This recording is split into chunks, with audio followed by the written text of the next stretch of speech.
hitting the Chevy with bullets. Jimmy cried out and slumped. I reached over to grab the wheel, fumbled for the brakes as we glided off 82 into the ditch, our windows blown out, a bullet caught in Jimmy's neck.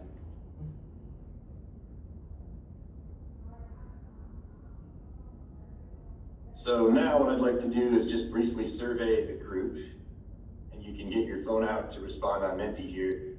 What do you think happened next? Do you think SNCC gave up, or do you think SNCC continued their work? Wow.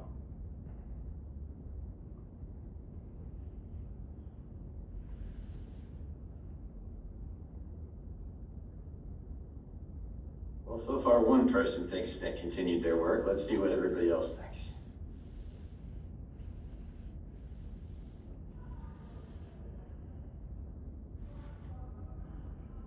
Probably time to give up.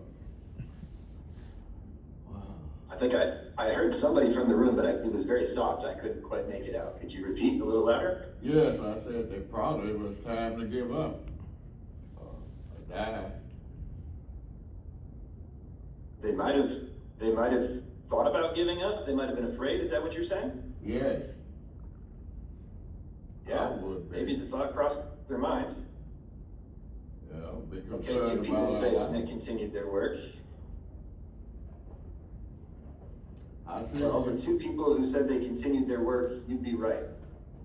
So Jimmy Travis was rushed to a hospital, and he survived. He lived to a long age, an old age, with fragments of the bullet still lodged in his neck. Wow. He still Hey, lived. short. And SNCC teammates didn't give up. They went to Greenwood, more teammates showed up and continued on registering people to vote. And the group continued on to Greenville and continued registering people to vote. So despite this terrible attack and all of the fear that they would have been experiencing at that time, they didn't give up. And what else happened next? Well, within the next year, Congress passed the Civil Rights Act, and within the year after that, it passed the Voting Rights Act. Landmark legislation, thanks in large part to the courageous work of people like Bob and Jimmy and Randolph and others in SNCC, and in the Council of Federated Organizations of allied teammates who were all working on this same cause. So I want you to listen a little bit more to Bob describe how he connects the preamble to the Constitution that we all just recited together to this event that you just heard him describe. So let's listen again to Bob.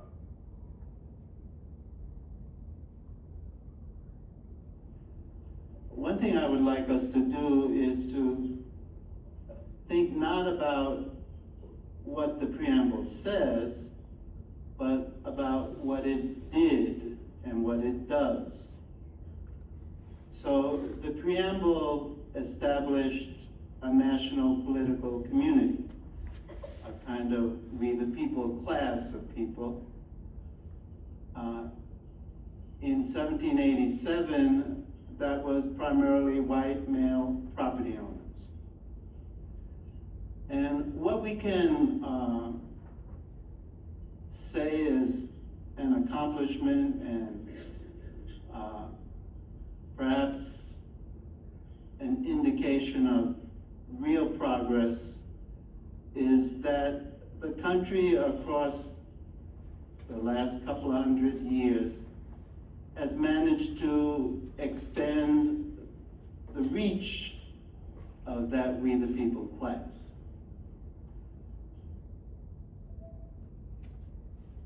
So I'll repeat that last bit back to you again.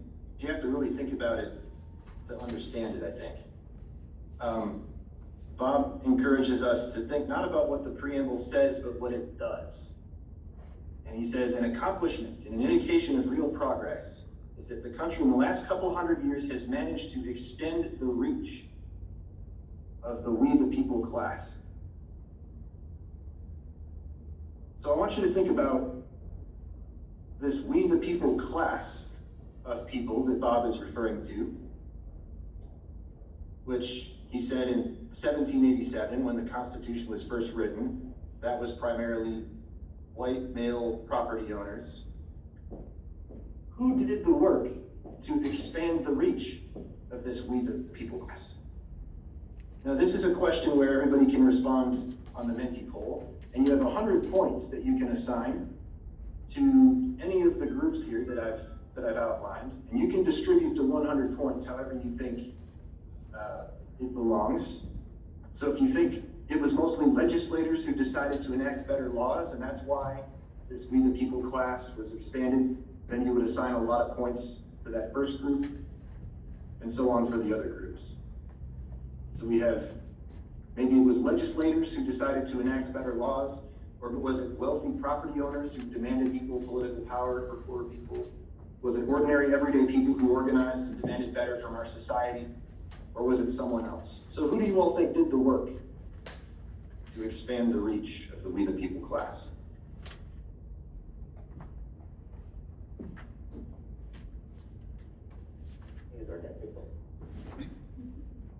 I heard somebody say ordinary people. Okay. And if you haven't already signed in to the Menti, you can use the QR code to join live.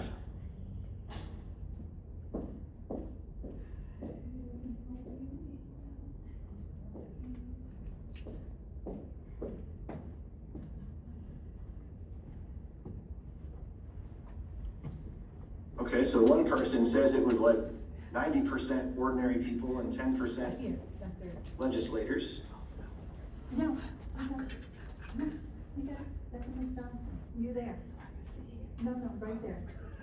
Yes, ma'am. Yes, ma'am. Let's see if we can get at least one more response with someone else's thought. Who did the work to expand the reach of the we the people class?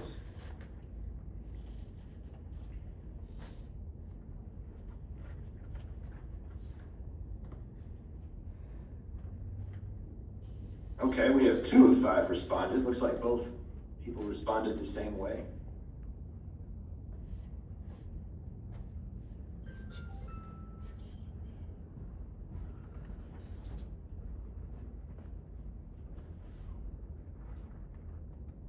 Does anyone else have a thought about who did the work? Okay, somebody says someone else, and still the majority is ordinary people, and maybe also a little bit legislators, but mostly it's ordinary everyday people who organized, demanded better from our society. That's what we seem to be reaching consensus is who did most of the work. And that gets to one of the lessons that I've learned, that I feel like I've learned from reading Bob's books, listening to his speeches, working with people he mentored.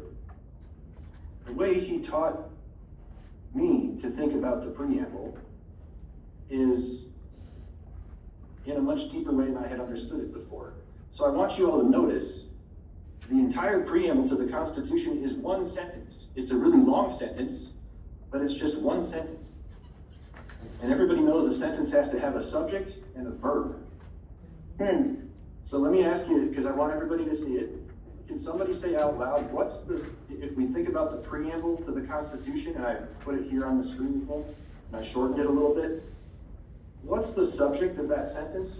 Somebody can tell me?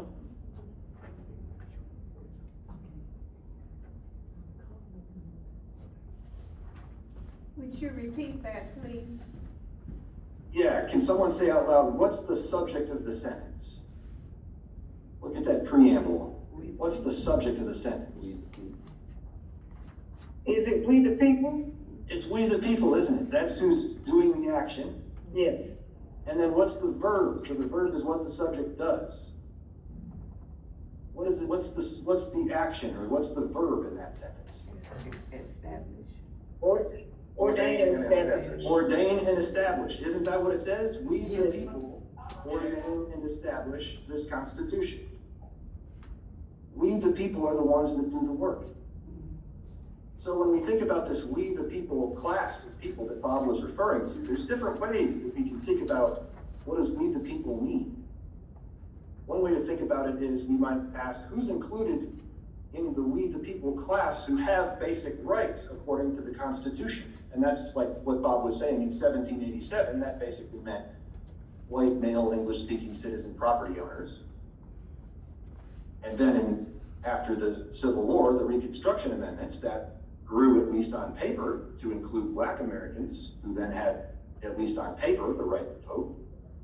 We might also ask, who's included in the we the people whose constitutional rights are respected and upheld and protected? And that was, unfortunately, still not including Black Americans, even 100 years, almost 100 years after Reconstruction. But we could also ask question number 3, who's included in the we the people who ordain and establish the stated intentions of the Constitution? And that question, the answer to that question depends on each of us. We each decide who ordains and establishes the intentions of the Constitution. And ultimately, whose constitutional rights are respected and who has rights, that depends on who does the work. That's what we saw with what SNCC did in 1963. So think about it. Here on the screen you have the 5 clauses in the preamble that we all recited together. The things that the preamble to the Constitution says are the purposes of the Constitution. These are the principles on which our Constitution was intended to accomplish. Think about which of these principles do you think Bob and SNCC helped to establish? And this is a select all that apply question. So if you think mobilizing Black Americans to vote in 1963, if you think that helped establish justice, then you would check the first option. And if you think mobilizing Black Americans to vote in 1963 helped ensure domestic tranquility, you would select the second option. And if you think it helped to provide for the common defense, you would check the third option. And if it helped promote the general welfare, you'd check the fourth. And if it helped secure the blessings of liberty, you would check the fifth. So what do you all think? Which of those principles did Bob Moses and SNCC help establish? Okay, some people are saying it's mainly about establishing justice, ensuring domestic tranquility. Okay, somebody says it's all of them.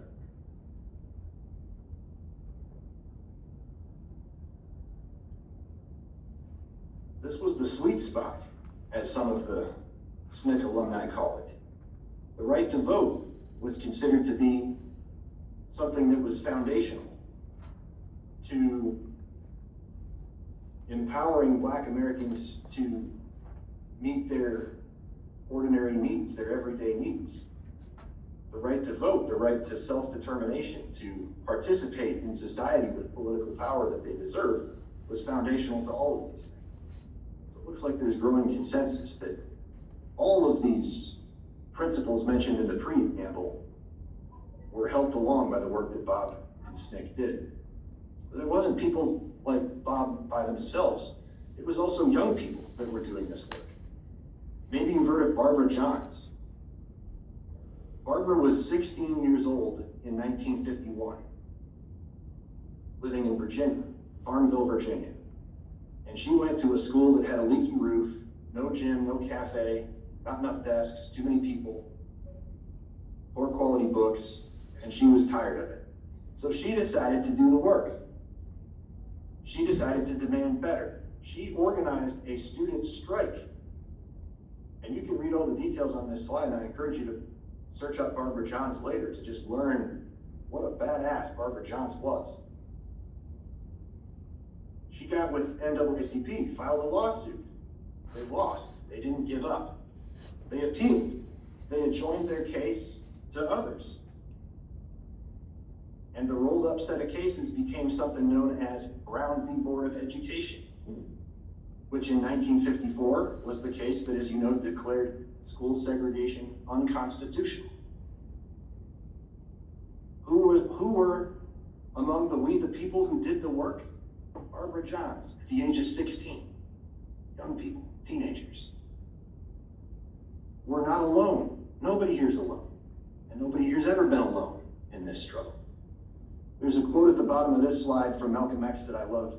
He said, "Unity is the only answer. Not unity based on pretending we're all the same, but unity based on understanding and respect. Unity that says, I don't need to look like you to fight for your rights or to demand your dignity." There have always been people who have joined in this beautiful struggle, who have recognized that none of us are free until all of us are free. We're all in this fight together. When anybody's rights are being denied, all of us are under threat. So white people like me also have a job to do. And that's part of our heritage too, like you see with these white Americans from the civil rights movement or from the World War II era who stood up for the rights of other people. And we should also, I think, remember what James Farmer taught us. James Farmer was the head of the Congress on Racial Equality. And in the spring of 1963, he was on an interview with Dr. King and the leaders of 3 other civil rights organizations on the verge of the adoption of the Civil Rights Act in Congress. And they were talking on TV about what these civil rights leaders thought about this upcoming landmark legislation that was expected to pass Congress and go to President Johnson's desk in the coming days or weeks. And James Farmer made a prediction that I think still stands to this day. He said, good legislation does not automatically enforce itself. We then have a problem of seeing that it is enforced, and only the will of the people will bring about the enforcement. So again, he reminds us, who does the work? We do. So at this point, I want to ask everybody, think about the preamble again, and try to think about it in the way that Bob and his life's work taught me to think about it, which is to think of it as giving us our assignment. It's telling us, as we the people of the United States, what is it that we are called upon to do? And what is your part in doing that work? What is something you would choose to do to help establish the principles in the preamble? If you want to respond on the Menti, you can put in, what is something you would choose to do? You can make it anonymous if you like, or you could put your name on it if you would like. But I want everybody to think about that, because when I thought about it, I found it personally very moving. And I hope you do too. It helps energize me to remember that as one of we the people of the United States, it's on me to help establish justice and to help ensure domestic tranquility and to help provide for the common defense and to help promote the general welfare and to help secure the blessings of liberty to ourselves and to those who come after us. That's our assignment.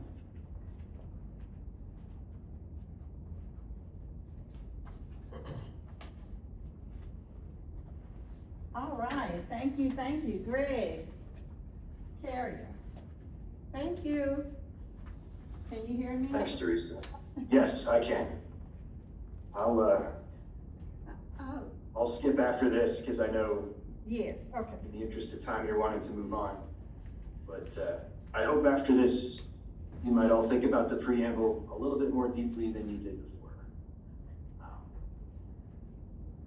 So, thank you all very much, and let's keep on pushing, as Bob used to say. Great. Thank you. Thank you, Greg. I sent you a question. Ms. Johnson sent you a question, Greg. Oh, I didn't see the question. Where was it?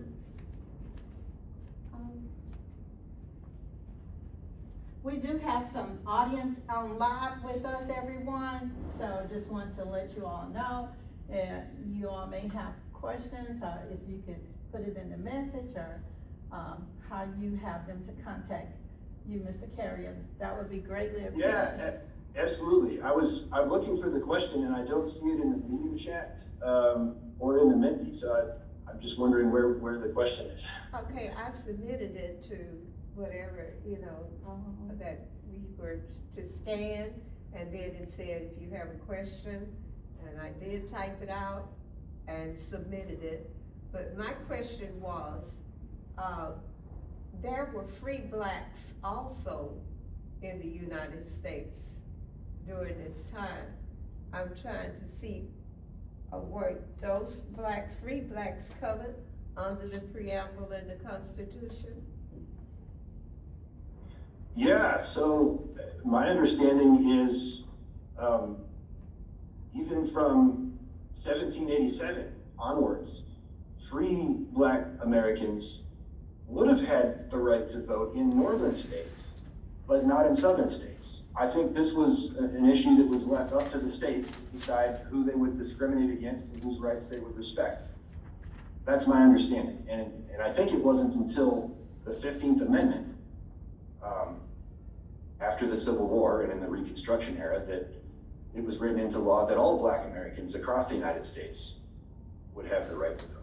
I don't know if anyone else on the call knows more than me, but that's what I remember.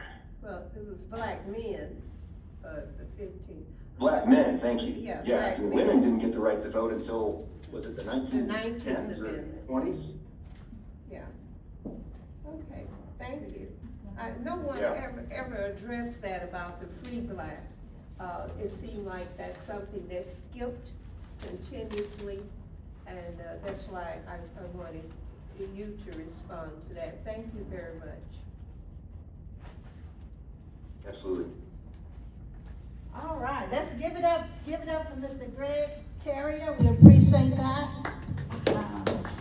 We appreciate you, Greg, and all that you do. He stepped up to the plate. He's joined Black Heritage. We are partners, and we're glad to have him. So how many of y'all got a lot of information out of that preamble? Greg, I think I was a census of 100. So can you hear me, Greg? I don't want it to be feedback from the, Yes, I can hear you. Thank you. all right, everybody, round of applause. That's my little shout out, because I know that you have other things to do, so we do appreciate that. And if you have any Thanks, more, everyone. Thanks, Teresa. thank you. If you have any more questions, y'all can either send a text to me and I'll get it to Greg, or if there is a platform that he's using, you all can submit it there as well. For the sake of time, I don't want to impose. I know this is a morning time, and we're grateful for everyone that pressed their way, regardless of the weather, because it was horrible this morning, but we thank God for you all coming. We do have our speakers that are in front of us, Dr. Ruth Cummings, as well as Ms. Helen Johnson. So we can move on for sake of time. I just want to go ahead and let you know about Black Heritage. We have our staff person. She's always here, faithful.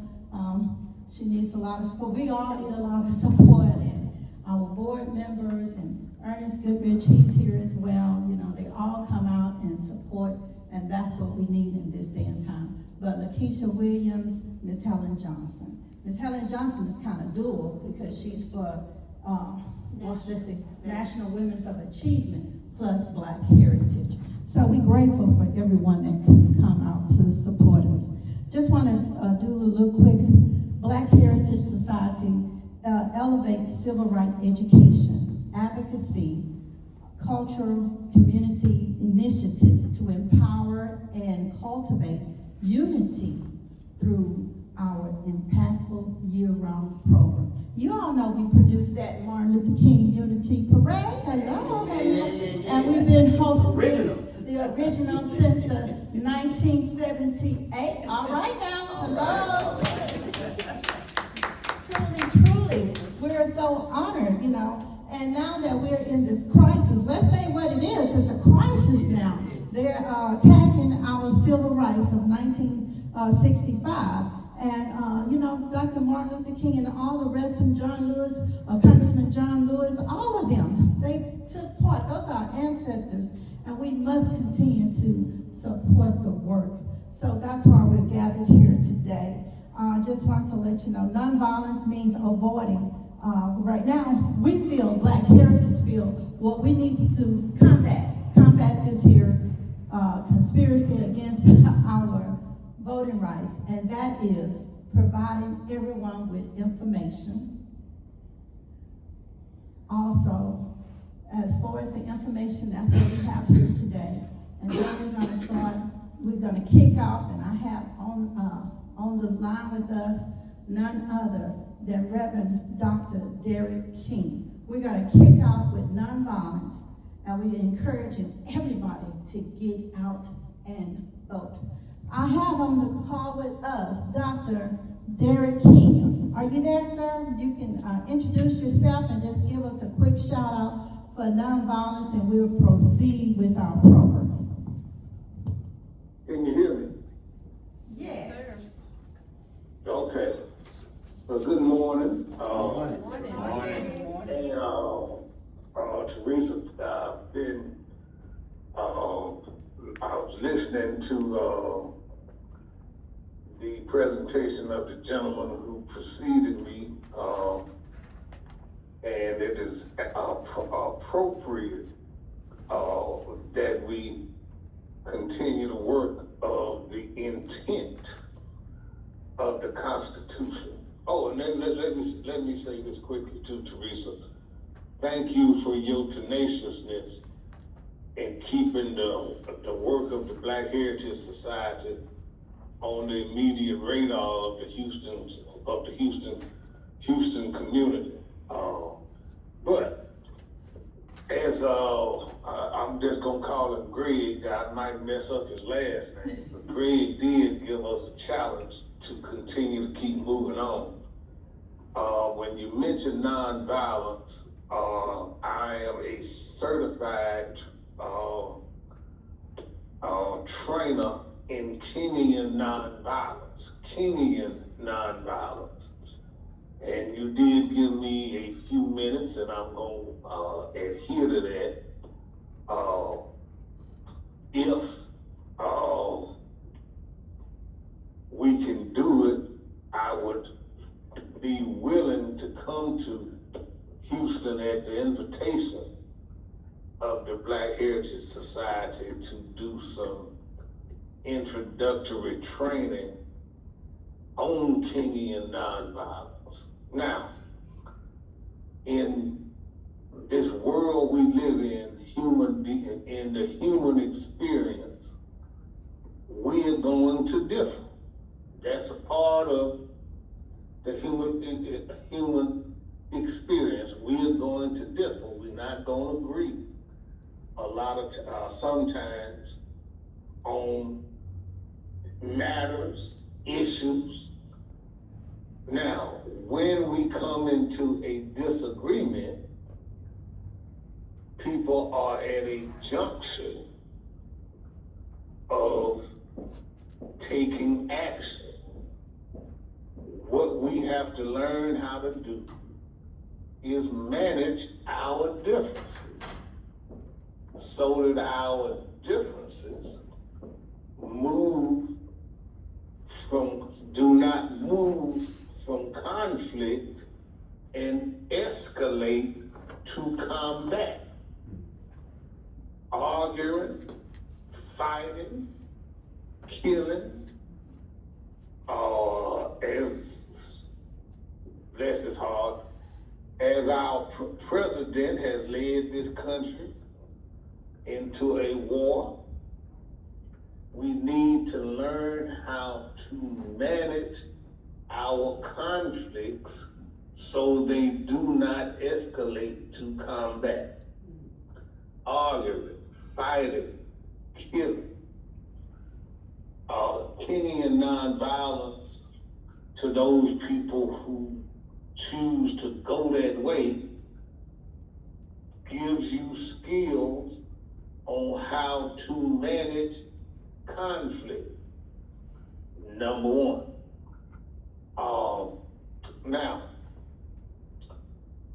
Dr. King said we got to learn how to live together as brothers and sisters, or we run the risk of dying together as fools. Is anybody listening to me? Hello? All right. Okay. Now, a couple of things on what nonviolence, Kenyan nonviolence is. It's a life skill that people can learn how to use. Number one, it is not conflict reconciliation. If allowed, when I get there and we do some more talking and conversing, it is not conflict resolution. It is conflict reconciliation. Number two, people in my generation, we were taught if somebody pushes your button, before you do something stupid, crazy, criminal, count to 10. Anybody remember that? Yeah. Kenyan nonviolence gives you a way to count to 10 before you do something stupid, crazy, criminal, or illegal. Yes. And violence is more than putting a hand on somebody, taking a weapon and injuring somebody. Violence, and I'm just gonna say this, one of the most violent tools at a person's disposal is their mouth. Kenyan nonviolence gives a person a tool on how to deal with bullies and bullying. Children are not the only people in our society that get bullied. Yeah. Grown folks get bullied. All right. So I could go on, but again, Teresa, thank you for the opportunity to speak to the audience. And as I'm talking about violence, I've been multitasking. I am 72 years old. I'm dealing with a violent situation here in Atlanta. A friend of mine who is 71 stopped to get some gas and got caught in a crossfire shootout and was struck by one of the bullets. And there's some uproar going on in the city of Atlanta over that incident. So as we speak, I'm multitasking. Now, before I shut my mouth, Teresa did give me one other instruction. If I'm in error, Teresa, please correct me. Said to allow a few minutes. If anybody got a question for me, ask it. I'm gonna try to respond briefly. But again, good morning. And y'all should know by now that I got great love for the Black Heritage Society and for the city of Houston, Texas. And let me hurry up and say this. Y'all don't forget, we got some voting to do. Hello. Amen. All right. All right. We got some voting to do. Yeah. We need to give some of these politicians the opportunity to find a new job. Amen. Got a And the way question? we do it, well, they've got elected, we need to unelect some people. Hey, Brother Derek. So Teresa, You have a question, sir? I'm listening. Okay, yeah, Brother Derek. I met you many times at the parade, but you may not remember me. But I want to ask you to spell that first word you're saying. I know you said nothing about it, but I never heard of it before. Kenya. Kenya like the country? Kenya. K-I-N-G-I-E. Kenya. Kenyan. K-I-N-G. K-I-N-G. I-A-N. I-A-N. Thank you very much, okay. Thank you. Any more questions? Dr. King, can you give us the first step in conflict reconciliation? Teresa, can I do that? Now, you told me I I didn't want you to go into that, you know, they gotta come to the class, but see, this is Reverend, Reverend Connor Junior, right? So the third, so we're excited to have him, but I did want, not to go ahead and. Well, I'll save it for the class then. I'll make sure I'll do the class. Awesome. Oh, now, and let me tell y'all this now. Nonviolence is not for the weak. Oh, yes, sir. Yes, sir. Oh, Yes, sir. we saw that. Any more questions, everyone? Just want to be respectful of your time. Thank you. Any more questions? I have one question. Okay. Oh, Dr. VJ. Hi. Dr. King and Greg, and we're a nice presentation. Is there, Dr. King, if you had to define, is there a moment where you put a threshold where violence has to happen? Like we've seen many countries, many leaders like King, Gandhi, and so forth preach nonviolence. But all those same countries have armies and they do defend themselves, they do go to war. What is like a simple threshold where you would say that nonviolence has reached this limit and you have to go to violence? Or is this something we define differently? Well, now is this Greg? Is this Greg asking the question? This is Vijay Shri. I met you last Oh, year. okay. This is Yeah, actually I'm sorry. Vijay. I was trying to zero in on the voice. Now, let me say this. I will get close to the end.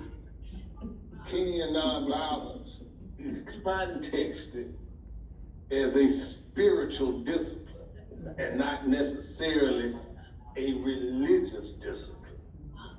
Now, in a religious text, the text states there will be wars and rumors of war.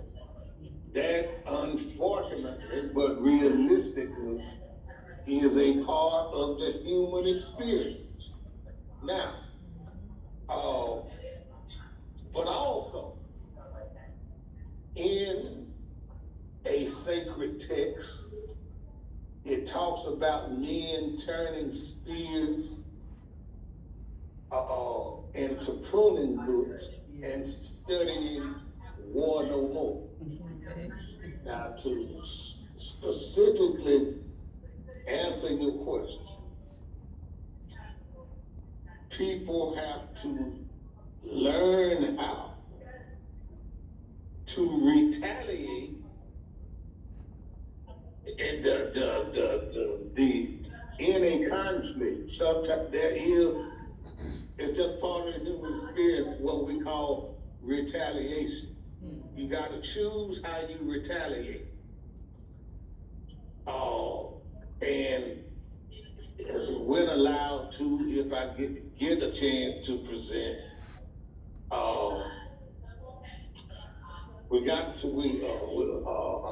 I say, VJ, we gotta learn how to retaliate, and our retaliation should not be, in my opinion, and we argue this in King and Nonviolence, you gotta learn how to retaliate nonviolently. You gotta learn how to do it. It's not popular, it's not easy. But I choose the road of nonviolent expression and retaliation. That's a very real question that you asked. When do you reach your limit? We gotta do better when we get to that limit. Thank you for the question. Thank you, Doctor. Question. One more question. I know we had the nonviolent demonstrations, protests and all of that, but in Louisiana, the deacons of defense had to be present. So, do you feel that we need to have something like the deacons of defense with the nonviolence program that you're going to be training us for? I've heard of the Deacons of Defense. But again, I would have some concern about the term defense, not the person or the deacon, say the deacon, but the deacons of defense. What is their method? I've heard about them. I'm not familiar with them, but my concern would be, what is their method of defense? Well, Now, they were trained. one other thing, in this time in which we live, when some people gather for protest, you have people chanting, no justice, no peace. Okay. In nonviolence, no justice, we retaliate with the weapon of peaceful protest. You holler no justice and no peace, you're encountering law enforcement agents in full riot gear. You holler no justice, no peace, throwing rocks and bottles at them. Then you get upset when they retaliate. You can't have it both ways. Okay. Thank you. Due to the time, I'm gonna have to cut the questions short. If you all don't mind, please. Thank you, Teresa. Hopefully you all, we can work it out and I can come. Be with you in present, give you more information, more tactics, more skill on how to navigate through those conflicts without hurting people, doing anything criminal or violent. Vote, vote, vote, vote.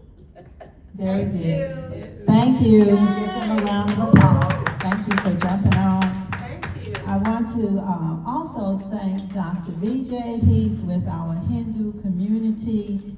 They have the statue that they're trying to secure lighting. So I hope I can get that video on as well. But Dr. Vijay, could you just speak real shortly about the Statue of Union on there, please? And what you all are trying to do, real quick, please.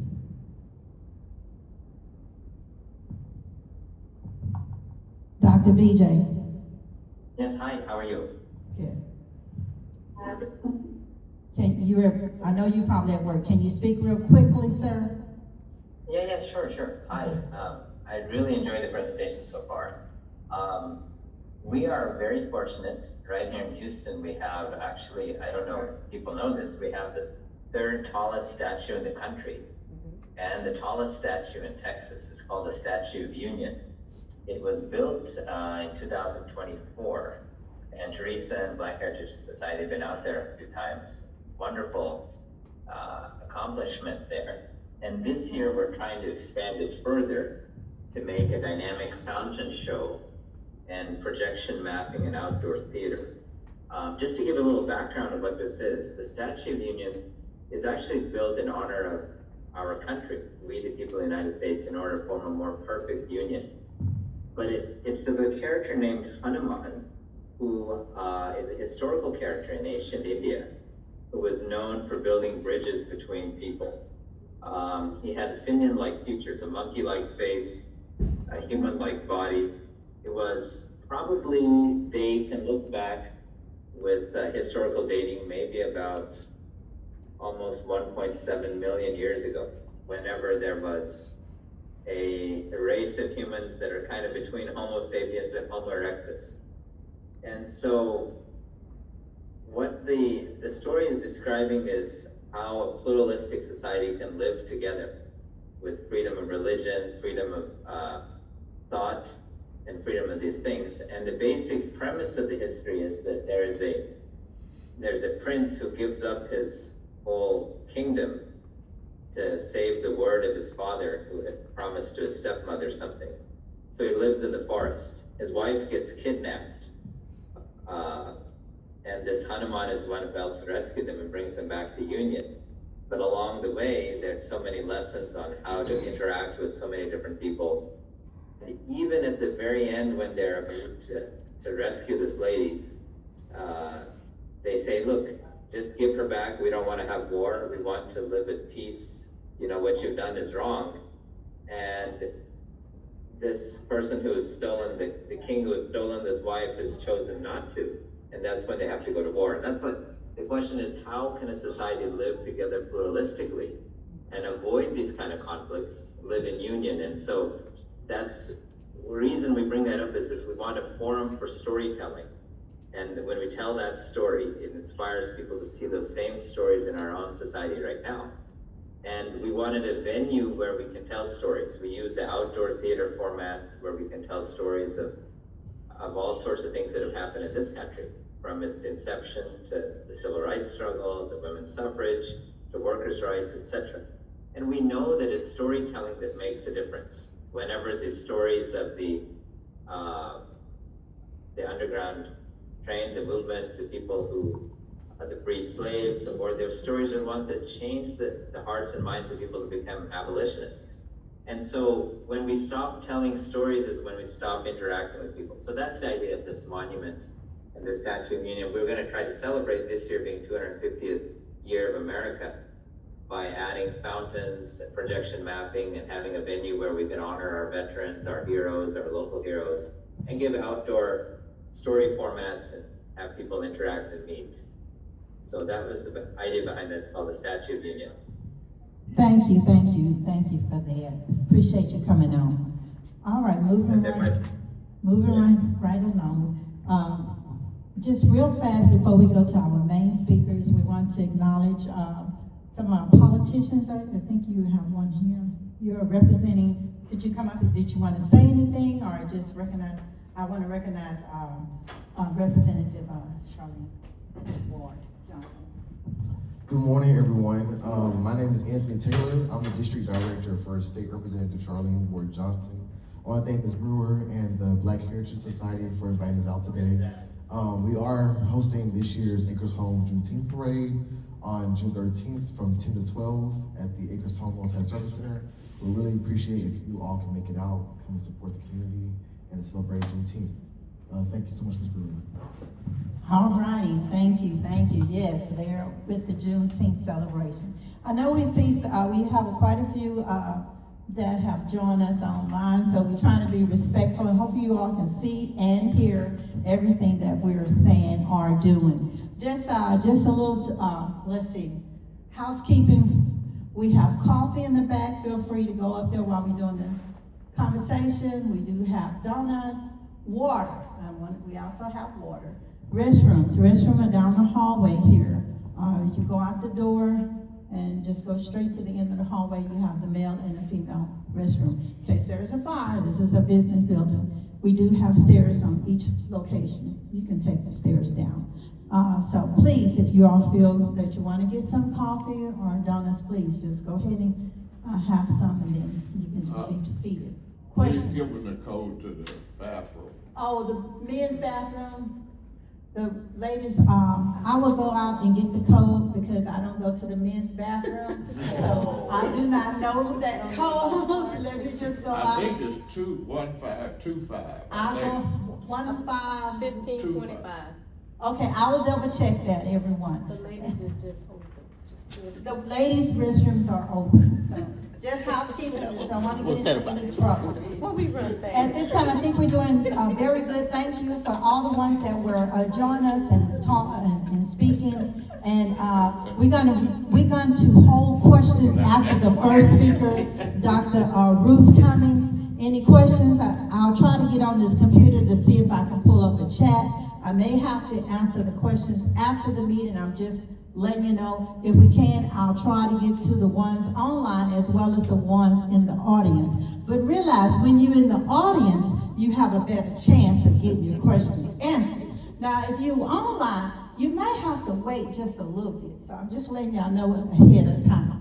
All right, this time I bring forth to you all Ms. Ruth Cummings. We appreciate it. She does a lot of work here in the community. Dr. Ruth Cummings, she's going to talk about her experience, Bloody Sunday, and she was with the late Representative John Lewis, Congressman John Lewis. Ms. Dr. Ruth Cummings, thank you.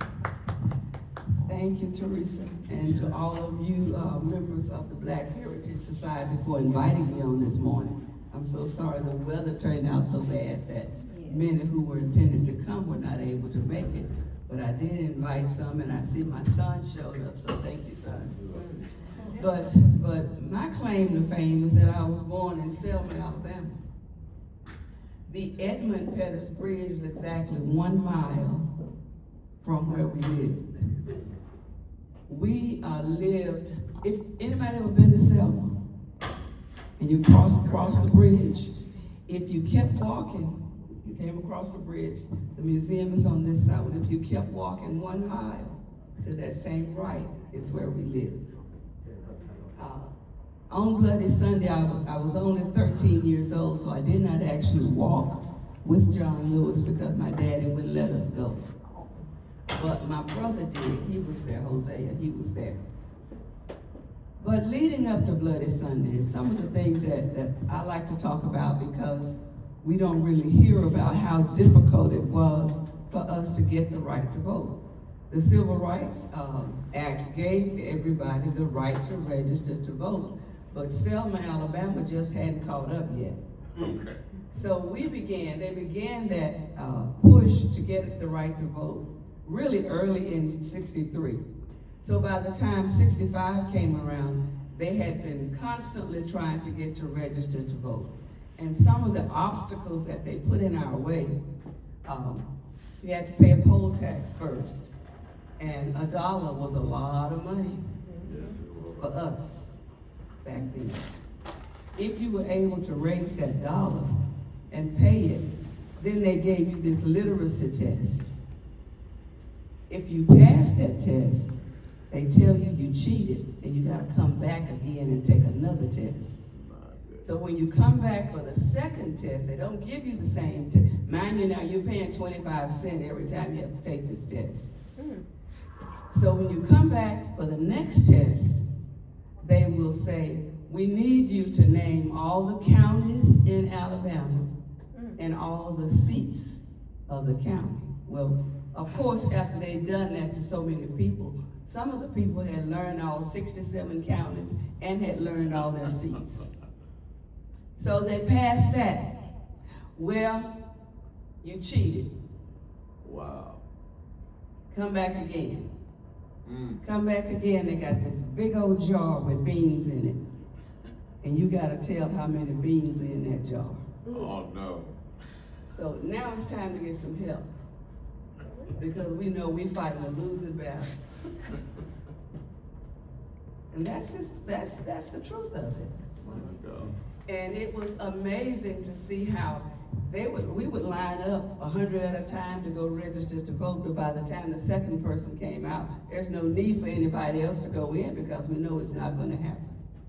So then we get the demonstrations, we get the mass meetings, and I was fortunate to be at one of the mass meetings. Man, I'm only 13 years old and we're hiding from my daddy because he don't let his girls go anywhere. We're hiding and slipping and trying to get to these different mass meetings and marches, and we were fortunate to get to one where Dr. King was speaking at Brown Chapel AME Church. I'll never forget it. Don't remember the speech, but I remember him. The marches and the demonstrations and the attacks on the demonstrators got so bad, they said, well, maybe we'll just include the children in our marches around the courthouse, and maybe they won't hurt the children. So I went to Tipton High School, which is still about another mile, a couple of miles from where we live, from town. And the campus where we went to school was 1st through 12th grade, all in one campus. You were so glad when you got out of the 6th grade that you could move into the 7th grade and go to the big building where the high school students were. And so they decided, the heads of the marches decided, let's go down to the school and see if we can get some children. We're in school now. If we can get some children to come and march with us. And so we didn't know any better. They came and we left school and we went on more than one occasion in order to march around the courthouse. And what they did is they would have an adult, a child, adult, a child, adult, a child. I did that 2 times before my daddy found out about it, and I couldn't go back no more. But that's how protective he was of us. And he knew we needed protecting because when I was maybe 3 or 4 years old, when all of that uprising was going on in Montgomery with Rosa Parks, the Klan in Selma decided they would ride through every community and remind us that you all are not going to do this here in Selma. And so, you know, it took 10 years later. And we were in the yard playing. We didn't know who those people were. We thought it was funny. We were waving at them in their torches and their hoods, and we thought it was funny. Mm. And so my next door neighbor asked my dad, what's going on? And he told him, well, they're trying to be sure Selma doesn't do what Montgomery is doing. And if you know, it took us 10 years to get there before we actually did the actual uprising. So on Bloody Sunday, it was a demonstration that we thought would be the mark that would get us to where we could register to vote and become voters without being harassed on every turn. I know all of you know that story, but from the eyes of us, the bridge is here, our home is here, and we're standing in the street looking toward the bridge, waiting for the marchers to come, because they're gonna pass right by our house. And we're gonna see all these people. But instead of seeing the people, we saw horses and what we thought was smoke. But as it turned out, and we're screaming, they're burning us alive, they're burning us alive. But as it turned out, it was tear gas. My brother Hosea, like I say, he was on the bridge that day, so when he came home, he had a gash in his head. He smelled a tear gas for a long time. Didn't stop him. He was determined. So the next time they organized the march, you know, it was just that one that they called Turnaround Tuesday, because they had been denied a permit to do the march. And so rather than doing the march, they said, well, we're gonna show them we're not gonna give up. So we're just gonna go here to the bridge and then we're gonna go back. A lot of people think that Dr. King was afraid, but he was not afraid. He just knew that they were under an injunction not to march. And so he was not going to break that law. But he didn't give up, but kept organizing. They kept going, we organized it, they marched at the White House, they marched everywhere. And the thing that really, the straw that really broke the camel's back, I know you know, is when Jimmy Lee Jackson was killed in Marion. And so the next march would be the march that would take place from Selma to Montgomery. So it took place, Bloody Sunday was March 7th. The next march, that Turnaround Tuesday, as they called it, was March the 9th. And before they could get authorization and clearance from everybody to do the march, it was March 21st. So on March 21st, over 8,000 people. Now, Bloody Sunday had between 500 and 600 on the bridge. But when March 21st came around, after the whole nation saw how badly we were being treated, 8,600 people were in Selma to begin that march to Montgomery. My brother Hosea marched the whole 54 miles. My mother would drag us to give lunches to the marchers. And we were steady trying to find which group, because they put you in groups, and you marched so many miles a day for a group. And so we kept trying to find our brother, never could find him. But he was there, and we fed the marchers. And it was an incredible experience for a 13-year-old. So the march ended, I do believe it was the 25th of March when we ended up at the Capitol in Montgomery, where Dr. King made his how long, not long speech. I was there that day with my mother. And there's some things you just never forget. You don't forget the Klan. You don't forget those who've been beaten. And you don't forget being in a crowd of people where everything was just so common, everybody had everything in common. And we watched the speech, and we went home, and after that, so many registered to vote. Unfortunately, we still didn't have anybody like us to vote for. So that was another dilemma. Now we've got to raise up people who like us, who are gonna have our best interests at heart, and then who we can really vote for.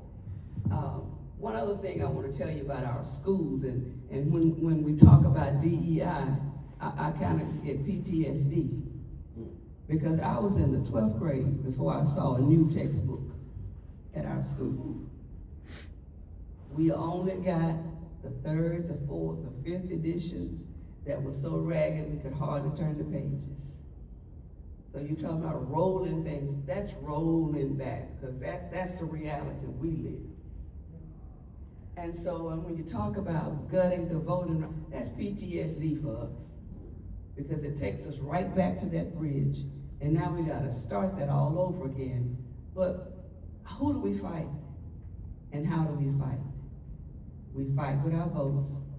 We've got to learn to organize. We've got to learn to put people in office who are gonna have our best interests at heart, who have not been bought.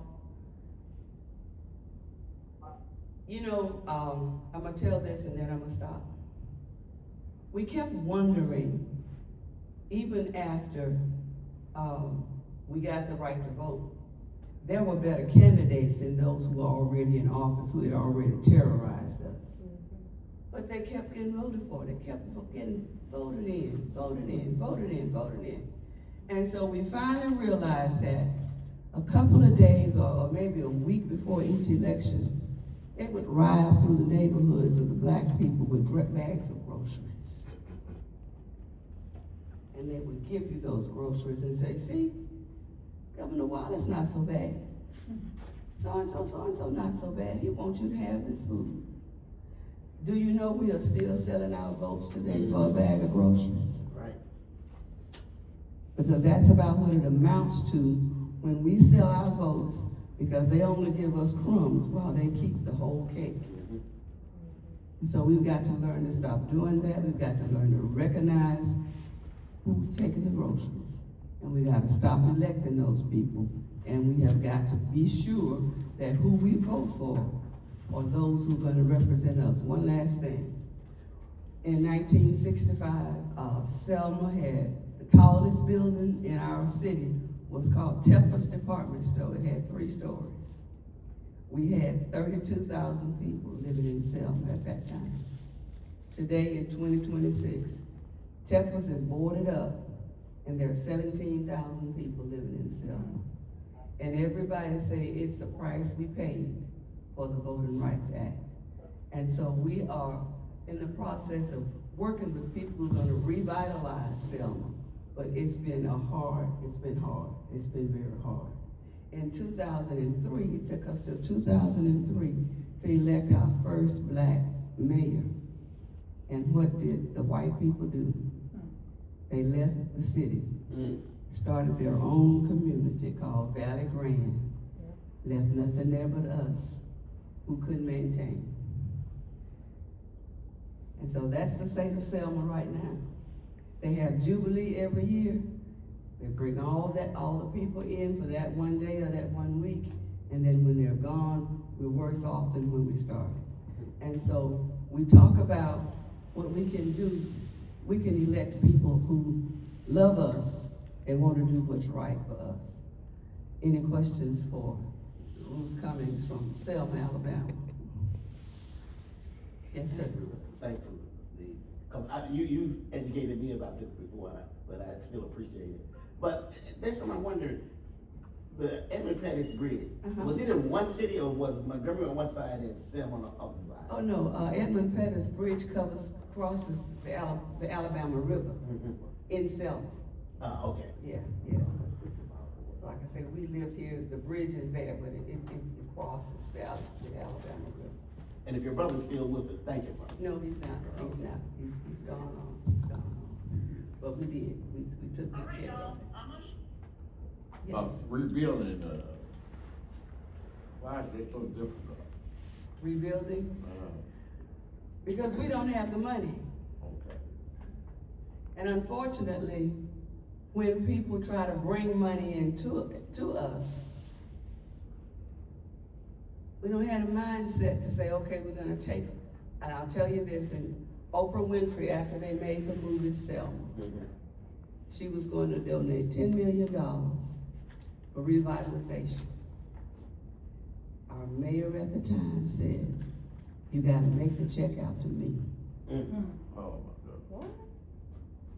Wow. So that's the mentality. That's what's keeping down revitalization. So you know she kept her money in her pocket. Was that a black man? Yes. Mm. Yes. Yes. And I want to say one other thing about school and integration. You know, when they integrated, they said, okay, you got to integrate. You can't desegregate anymore. We didn't get any black students. We only got white teachers who made our black teachers lose their jobs. That's our reality with desegregation. Wow. And you know those white teachers, we had one white teacher who really cared about us. The rest of us would just sit there in class, he'd look at us and we'd look at him. Oh, I do it. So when you all were making those lunches, you all would, your mom and you all packed the lunches. Yes. And then you all would go to a certain area to pass them out or something? Along the highway where the marches were. Yes, along the highway we would drive, yes. Do you see, history repeating itself today? Unfortunately. Do you see it happening, and how would you see it right now for, it would be my children and my grandchildren? How do you see that happening, and possibly where? Unless we do something at the ballot box. Al Edwards used to say that we are one vote away from the plantation.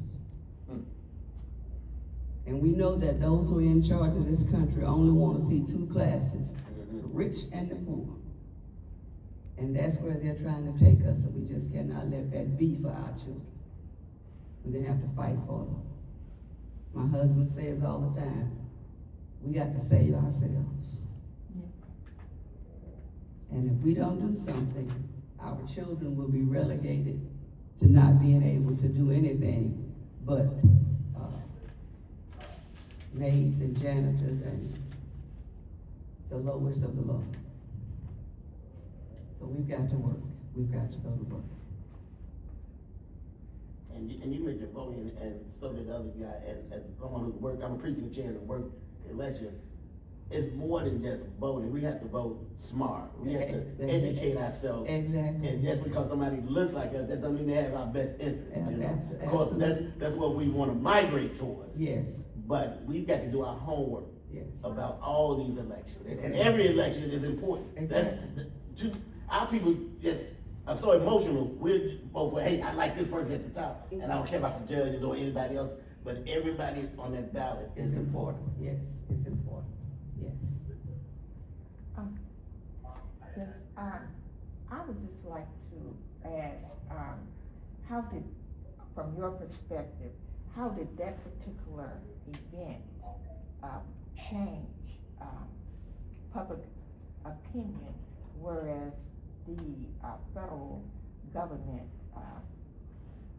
passed the Voting Rights Act? The one incident that really made everything work is that President Johnson invited George Wallace to the White House.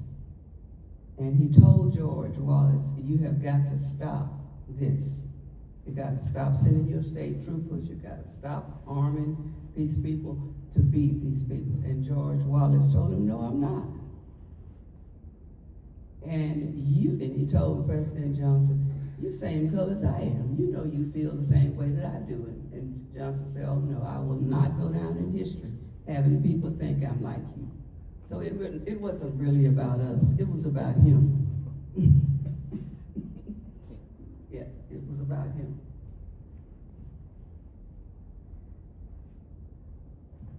And if my memory is certainly right, even because Lyndon Johnson was from here, Texas. Texas, yes. And so he wasn't so pro-black. No.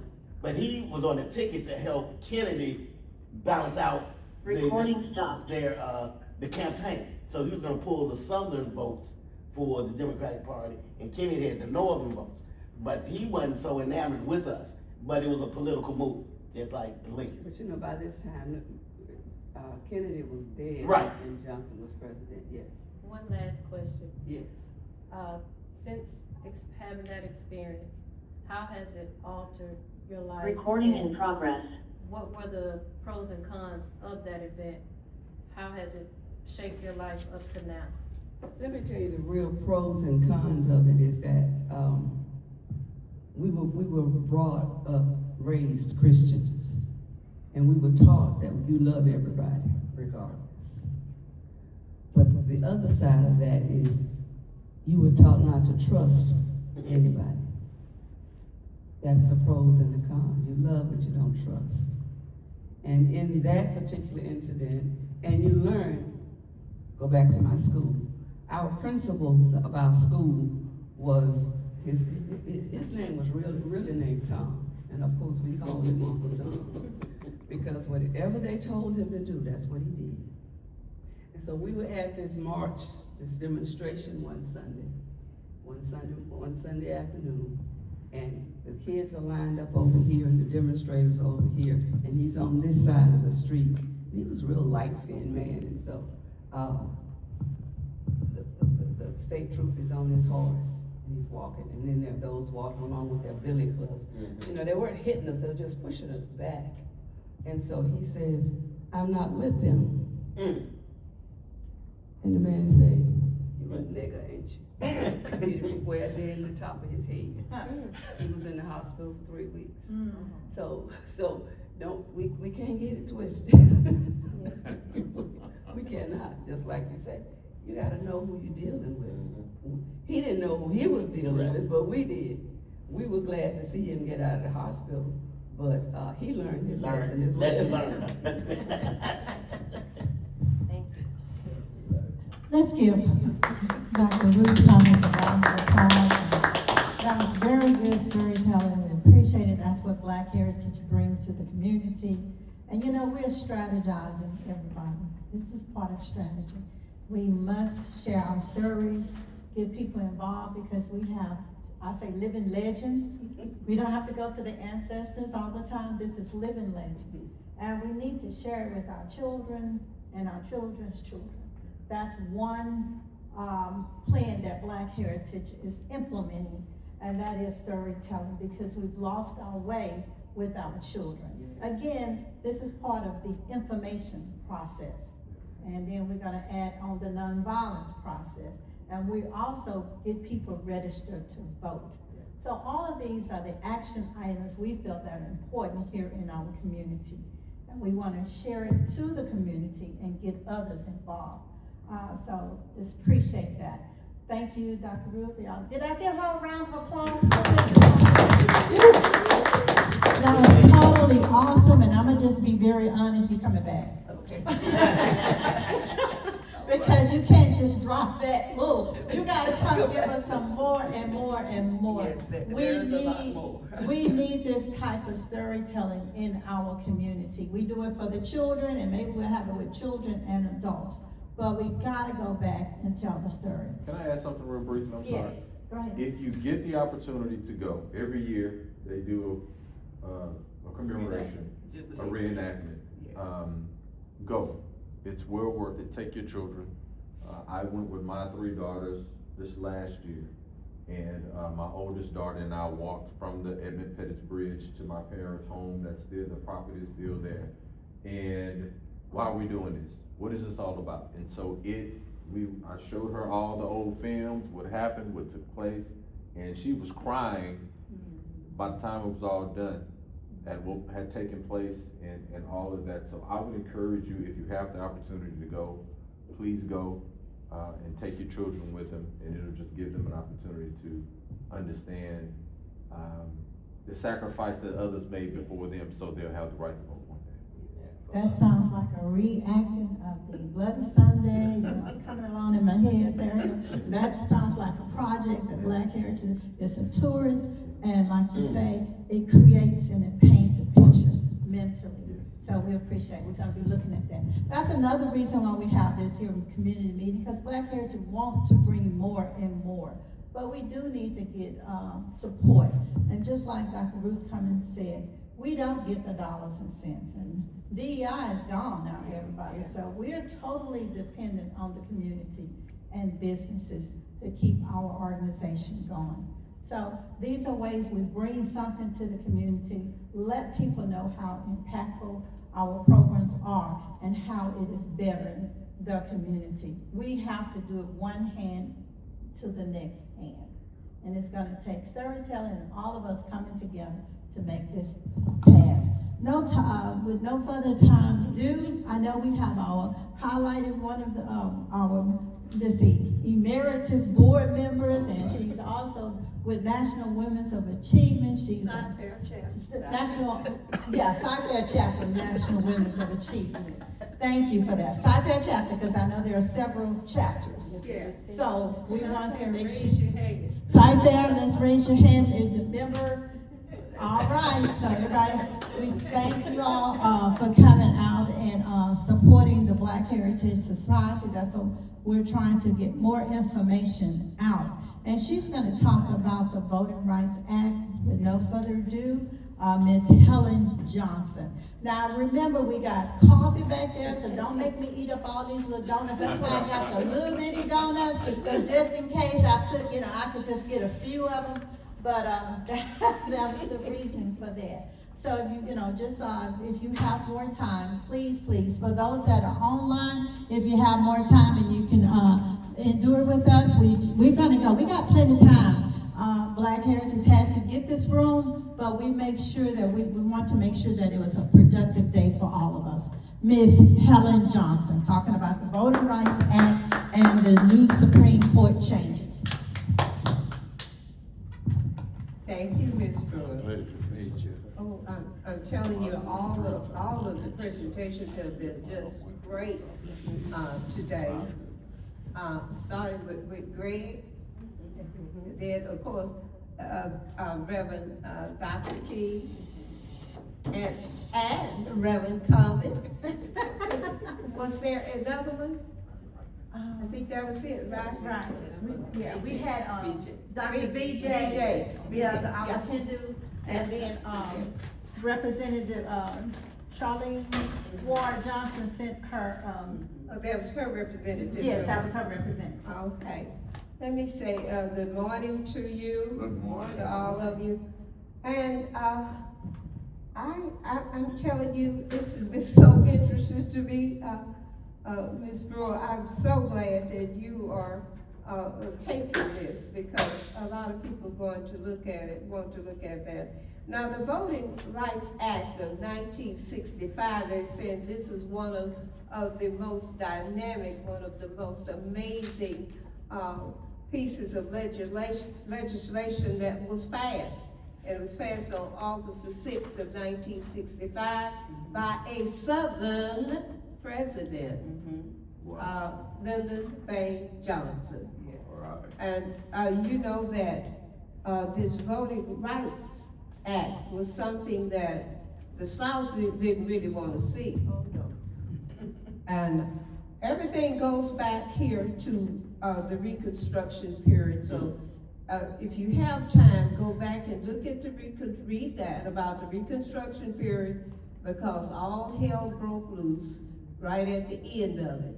And during the Reconstruction period, our people held these offices.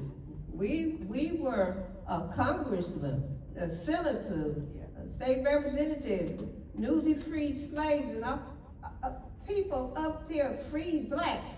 They're in public offices, elected public officials. Well, the South was livid. These Southern states didn't want that. So we have, all of this goes back to that Voters Rights Act of when Lincoln was trying to make sure that black men had the right to vote, because at that time women couldn't vote. White women, black women, the women just didn't vote, okay, until the 19th Amendment. But now we fast forward. because the Ku Klux Klan, the Nazis, the skinheads, all of them in 1877, at the end of the Reconstruction period, they were footloose because there was an agreement made where no federal protection was to be given to black people. Wow. And they made sure that none of us had those positions. We were no longer congressmen. We were no longer the statesmen. All of those positions we had, swoosh, they disappeared. Because that's what they wanted to do, get us out of those offices. And that's what they're trying to do now. All right. It's all about this voting rights. They didn't want us to vote. Okay, but our people, we just need to give credit to our ancestors. Look at what they went through for us. Look at what they went through. And this was on top of the ones that had been slaves. On top of that, here it is, they didn't want us to even have our rights. They didn't want you with your voting rights, anything after you were freed. But Lincoln had enough foresight to say, I'm going to do something here. Not only do I free these people with 13th Amendment, I've got to give them some rights as citizens with the 14th and 15. I'm going to make sure those black men can vote, especially those men that had fought in the Civil War and helped the Union to win the war. Because if it had not been for them, we would not have been where we are now. Exactly. Okay? But fast forward. They started trying to dismantle the Voting Rights Act of 1965 almost immediately. 5 years later, 1970, they started off trying to get rid of it. 1972, 1982, 1992, and 2006. They were still trying to get rid of this voting right, parts of the Voting Right Act. And it was the part that they were really after was the one where they had to actually have pre-clearance. They had to report before they could do anything that was going to be against black people, you know, discriminatory acts, like this test that they were giving, and even the poll tax or whatever, they had to have pre-clearance. That was at section 2. And, well, they didn't want this. They didn't want you to report anything. They didn't want to have to ask the federal government, the southern states, didn't want to have to ask the federal government about when they got ready to change out polling places the day before.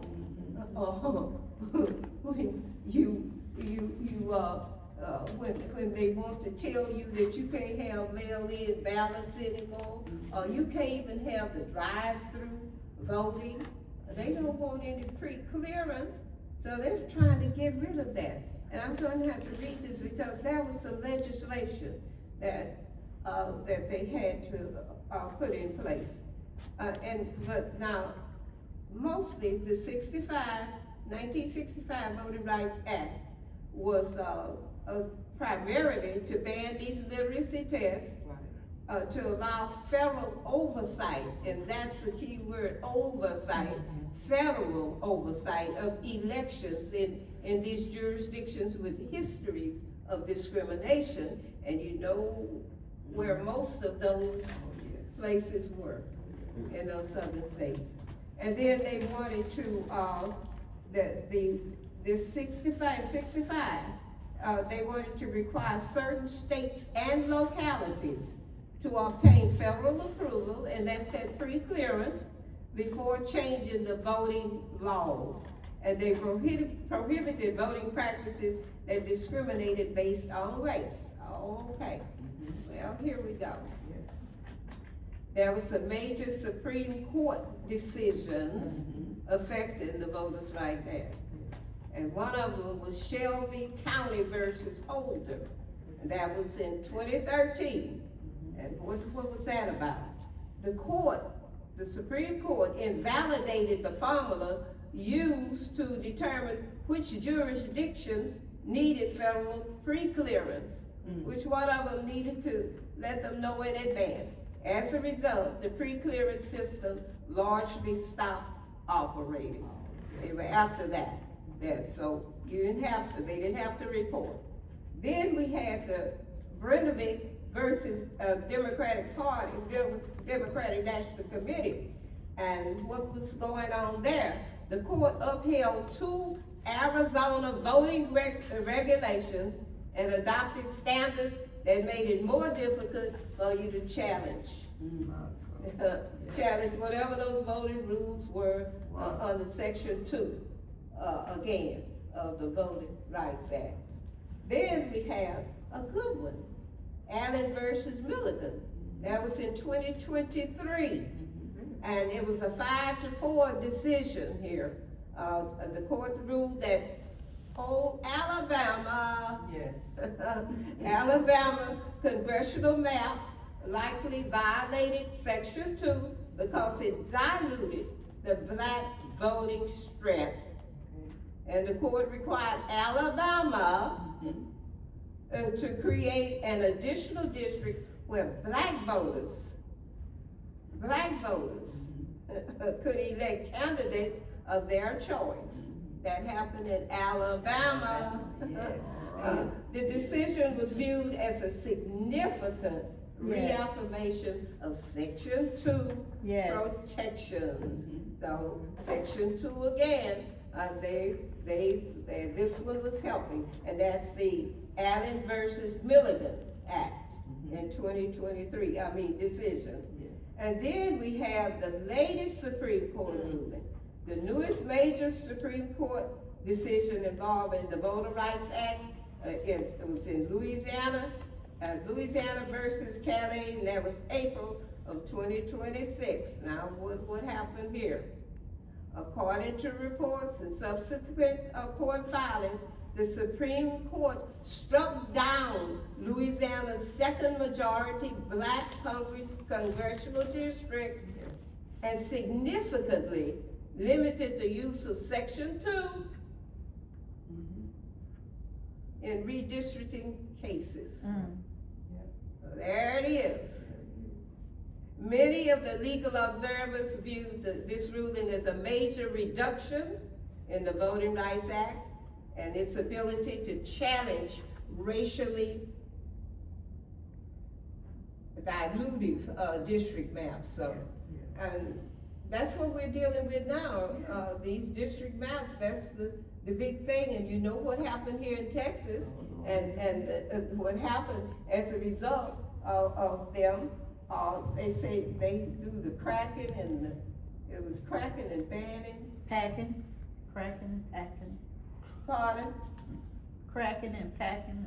Cracking and packing, thank you. They cracking and packing, and anyway, what they did, they were able to shut out Jasmine Crockett because they redistricted and her residence was no longer in the district that she represented, and there she is, a sitting congresswoman. Wow. Texas did that. Wow. Because of this act. This action, Louisiana versus Calais in April of 2026. Wow. All right, so, and they were able to get Jasmine Crockett out, and then, not only Jasmine, they looked at Al Green holding up his little cane and challenging the president, and 2 very outspoken black Congress people. Both of them, and all they had to do was redistrict. Al Green's district was there, but his home was no longer in the district that he was a congressman representing. So and you know what happened. Al Green is forced into the district with Congressman, Menifee. Right. And the people had just put Menifee in after a long delay to even have the election for him. They just put him in office. So those people came back and they reinstated him. They elected him as their nominee. Anyway, so these are some of the things that we're looking at. And in summary, the 1968 Voters' Rights Act was a landmark law protecting minority voting rights. And we're going to have this for you, Ms. Brewer will distribute this to you. 2013, Shelby County versus Holden, it ended most federal pre-clearance requirements.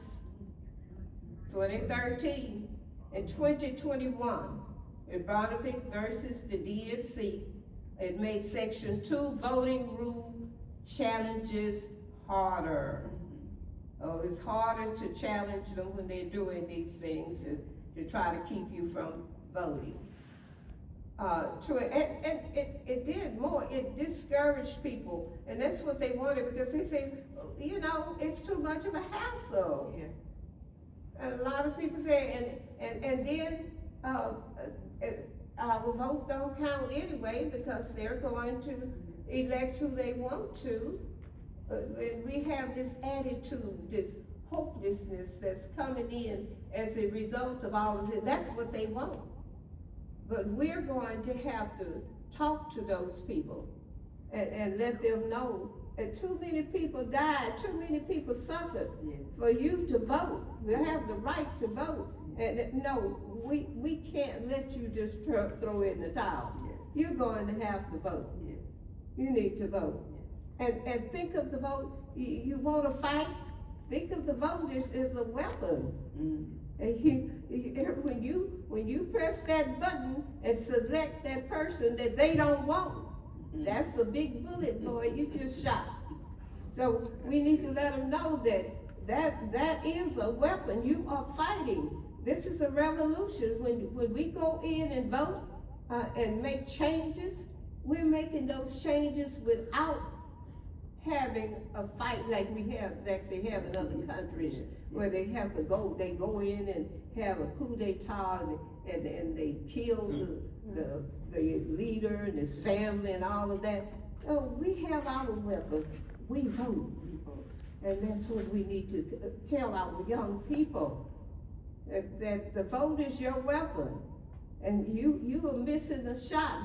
We needed all of the bullets we could get on voting day. And then 2023, Allen versus Milligan, they upheld Section 2 protections in redistricting. So they did put that back in place, but here we come, 2026 again, Louisiana versus Calais, and they limited Section 2 redistricting claims all over again.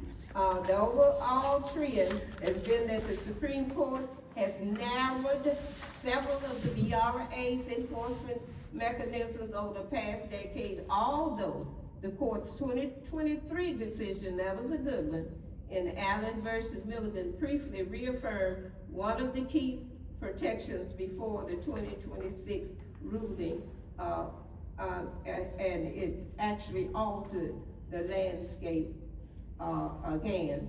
And now, Ms. Brewer, did you want me to say something about John Lewis too? John Lewis Advancement Act, Voting Rights Advancement Act, do you have that information? And that's what John Lewis was doing. John Lewis saw this, what was going on, and so what John Lewis did, he said, oh no, we you know, they were saying that this is a big thing, a big reason why they were saying Section 2 was outmoded. They said it was outdated. All of this about discrimination, all that, this is a different world. You don't have all this discrimination A black person became president. A black person became vice president. So it's a difference here. They're saying you don't need all of that in section 2. Now, we know that we needed more stuff, but they're saying that is their rationale, their justification for stripping the Voters' Right Act. Ms. Evans, please, can I just interrupt for a minute, because I have to leave, and I just wanted to make an announcement about the Houston Sun. I'm participating in several events. The young man said there was a parade on the 13th. We're having one, and I want to leave these with everyone. The most important thing, on the 14th, I'm the MC of the Gospel Fest. So I want everyone to take one of these, contact the Houston Sun for any of the information, and I want your choir to join us. Okay. The John Lewis Voting Rights Achievement Act, it was designed to restore and modernize. See, she said, I'm bringing it up to date. They're saying that everything is outmoded, so the John Lewis Act was to modernize this section 2, Voting Rights Act of 1965 by reinstating and strengthening federal oversight of voting laws in jurisdictions with a history of discrimination. So, here we are. He was ahead of his time. He saw what was coming our way. And they had the act in March.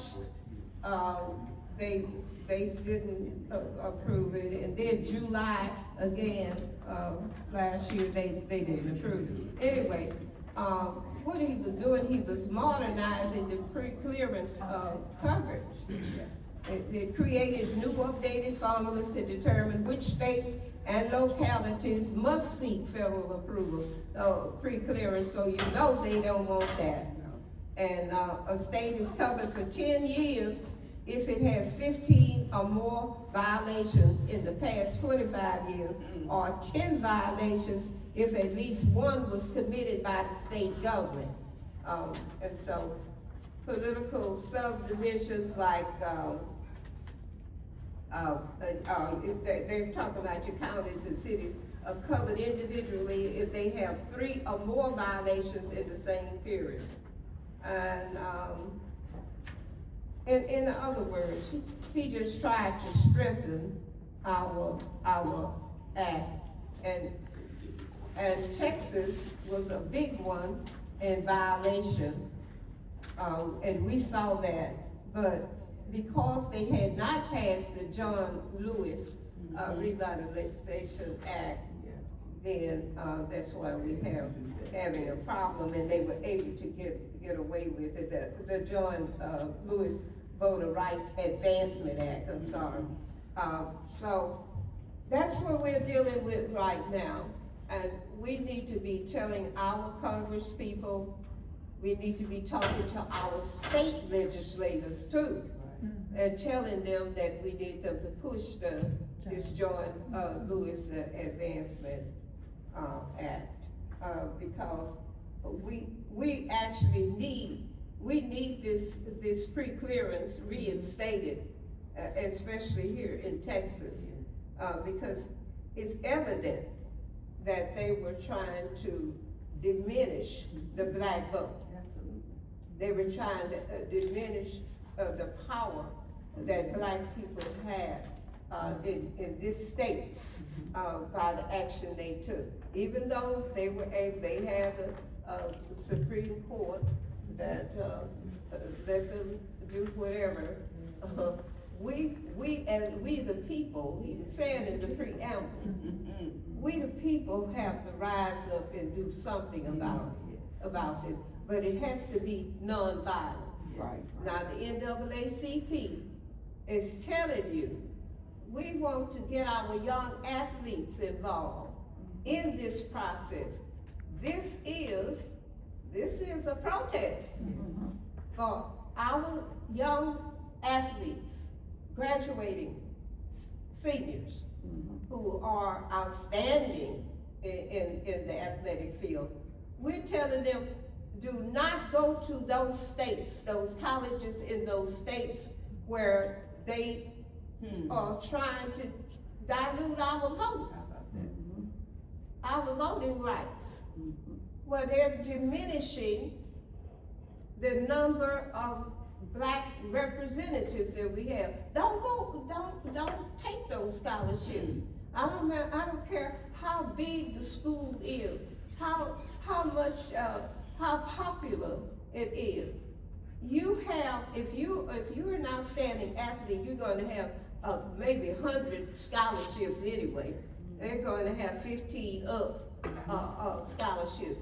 They don't have to go to one of these colleges in a state that's diminishing the voting rights of black people. They don't have to do that. They can go to other colleges. And the other thing is, they could go to other colleges, and then if that state that they wanted to go to straighten up, they could transfer into that school. So we need to get behind the NAACP, encourage them, support the NAACP, and talk to these young people and tell them, do you remember years ago when the World Olympics, when we had those three Olympians, and they won the gold, the bronze, and the silver. All three of them were standing up there, and when they asked them to say something, they all raised their fists at the Black Power sign. Yeah, they suffered behind it, but they took a stand. And look at Colin Kaepernick, what's his name? I never could get his last name right. Yeah, the young man took the knee. I mean, he didn't agree with the Star Spangled Banner because he knew that it was not right. That second stanza talks about the darkies and all of that. He didn't agree with it, but he took a stand by not standing. Yes, that's right. And we need to look at these things and understand that we as a people, and Ms. Brewer knows that this is my pet thing, we as a people are a nation within a nation. That's right. And we didn't ask for it, but they kept pushing us out. We were supposed to be integrated, but we ended up being just desegregated. And we were never assimilated. Anyway, certainly not integrated. So we're a nation within a nation, and we need to start thinking that way and acting that way, and get our own hospitals and our own schools, hire our own doctors and nurses and all of that. You know, it's time that we started taking responsibility for our own. And then we'll have our own district. We won't have to worry about somebody redistricting what we have and all of that, because we will make our own decisions. And one more thing before I shut up, years ago, what we did, when we disagreed with something that our party was doing, because it's intra conflict also. Yes, when our party was doing something we considered as discriminatory, and we were there at our state convention, we did something called romping. Everybody would get up and walk out. Okay. We would walk out. And we need to learn to stick together, unite, and stick together. The other thing is, we have to realize that we're only 15% of the population, and whatever they do, they keep us at the 15%. I've noticed that when we rose above 17%, that's when we voted for Obama, and they panicked. So what we do, we are in a position to swing the vote. So we can swing that vote. It doesn't have to be a black person.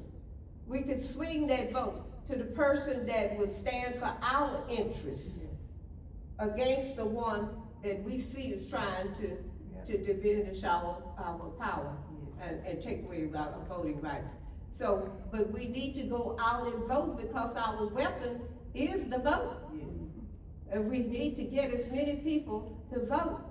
And the other thing is, we don't vote our strength.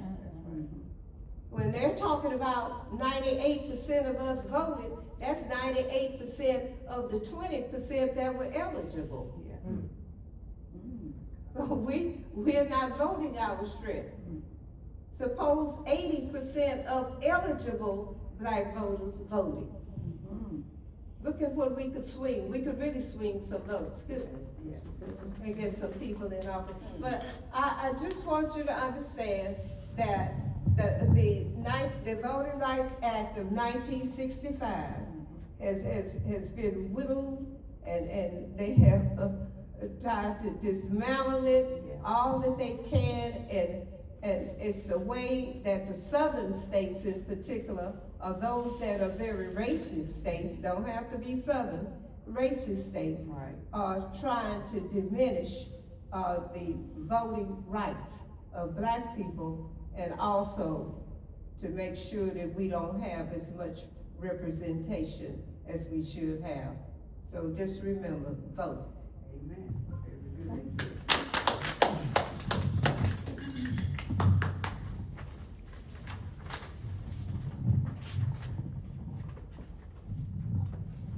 Wow, we're wrapping it up. I'll tell you, we have received a lot of information here and wealth of information. So let's give it up for Ms. Emeritus Johnson. And again, she knows she's always coming back, but we don't have her back. And the community, we want to share this information with all people. I just wonder if you have questions for Ms. Johnson. I want to offer her that opportunity. I do have a question, Ms. Johnson, and that is, why do we have, the reality for a black individual is much different than the reality of non-blacks or white, and especially when it comes to social services or even for religion and even for voting. Wonder why we're so different in those aspects, just out of curiosity, Ms. Johnson. Well, number one,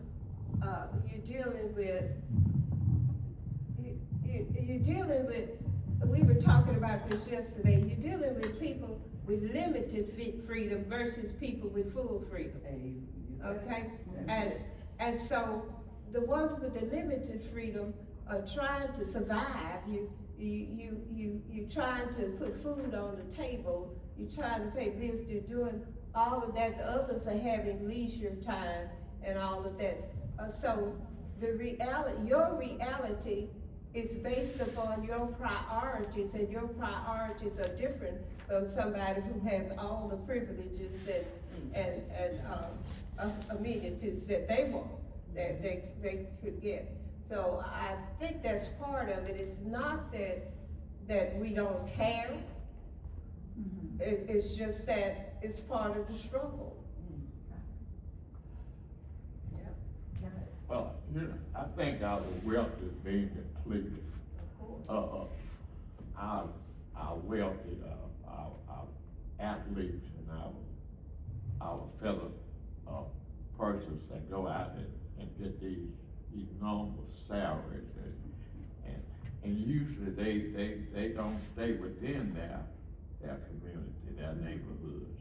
They venture out. Our young men and our young women, they'll go in and diversify. They'll go in generally marrying in different groups, and it's really hurting us. I mean, you know, prosperity is good, but it's actually hurting the blacks, because we need that wealth to come into our communities where we can rebuild, as you're talking about. But without that, we can't do very much. Well, when it comes to the wealth,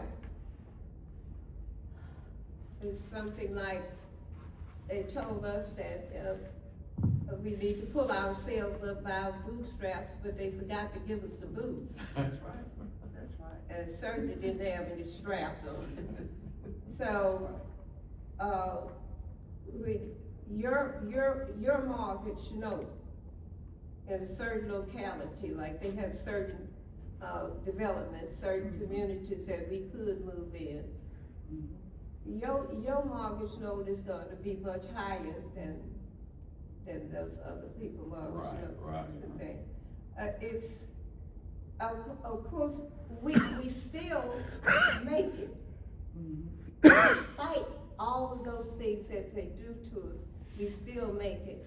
And then, you have to understand that people are grooming their daughters to get those young men that are going to be wealthy, athletes, you know. I mean, it's a process here. Yes. You know, I think maybe we need to start looking at the grooming children, because we really don't. Most of us don't.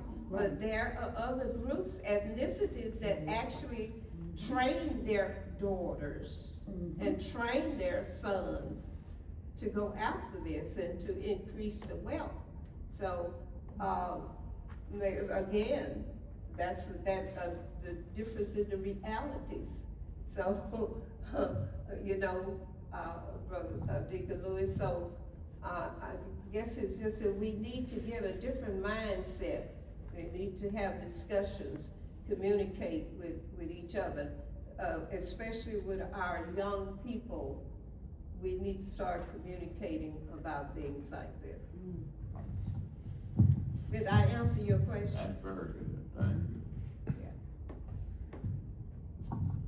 For the sake of time and respecting everyone's, we want to thank you all for joining us in this community empowerment information. We had a lot of great speakers, and again, for all of our speakers, let's just give them a round of applause. Everybody online, we thank you all for jumping on and participating as well. Much love from the Black Heritage Society to all. If you have any additional questions and you want us to answer them, please email it or either write it out. Ms. Andrea, if you could go into the office and get a clipboard and paper, have everybody sign in for today, that would be great. I know some have left, but if you could get something where we can just do a sign sheet, or either Lakeisha. So just want to let y'all know Black Heritage is here. We're here for you all. This is where our office is. We utilize this room for right now. Give her a sheet of paper. Oh, okay. Utilize this room for doing our community presentations. Without you all, we couldn't do the things that we're doing. So please continue to support us. We want to come with the nonviolence. That's what Reverend Dr. Derek King was talking about. We want to bring him down. We want to put him in a hotel and let him do the training, get us trained so that we can even more impact the community. So we're looking for all of these goals and trying to get our action items together. But thank you all for this day. If y'all have any questions, Ms. Johnson, you want to say something else? I just want to say another thing. We have to start supporting our own businesses. That's something that we're slack on. Right. We have taken care of other people for years, and it's time now for us to look at our own businesses. It's time for us to support our own. Yes. Thank you, Ms. Johnson. She always has nuggets. We on the website of Black Heritage Society, www.blackheritagesociety.net. We do have a community business page where we are putting businesses, small businesses up there. And definitely we want to support our own. So if you want to go ahead and look on our page, and we have all types of business, even from catering to carpentry, any of those skills, we do have it on our website page, and you can click if you want to look up some of the Black businesses in the community as well. We do want to support the small business. So thank you all for your time. Thank you for coming out. If you have any questions, please feel free to email us or write it down. Right now, just please go sign in. Thank you all for jumping online. We appreciate your participation. I'm Dr. BJ, I'm gonna have to try to send everybody the link for the State of the Union statue. I'm gonna still try to get it up, so just give me a few minutes to work on that. Any other questions before we adjourn? Ms. Johnson, you're the emeritus board member, I'll let you close us out. Should we get ready? It's a minister too. Minister, come on here. Just close it, just a benediction. There we go. Dear God, our Father, we thank you for this opportunity to gather together to handle some kingdom business. Thank you. We are in the business of building your kingdom. We're in the business of bringing all that we know into your kingdom. Because in your kingdom there is protection. In your kingdom there is peace. In your kingdom there is love. We thank you now for this Black Heritage Society, for Sister Brewer who takes care of everything, and for all of those who have come out today. We pray, God, that you give us traveling grace to our various destinations, that when we reach them, may we find all things well. And when it's time for us to gather together again in this place, give us that same grace. In Jesus' name we pray. Amen. Amen.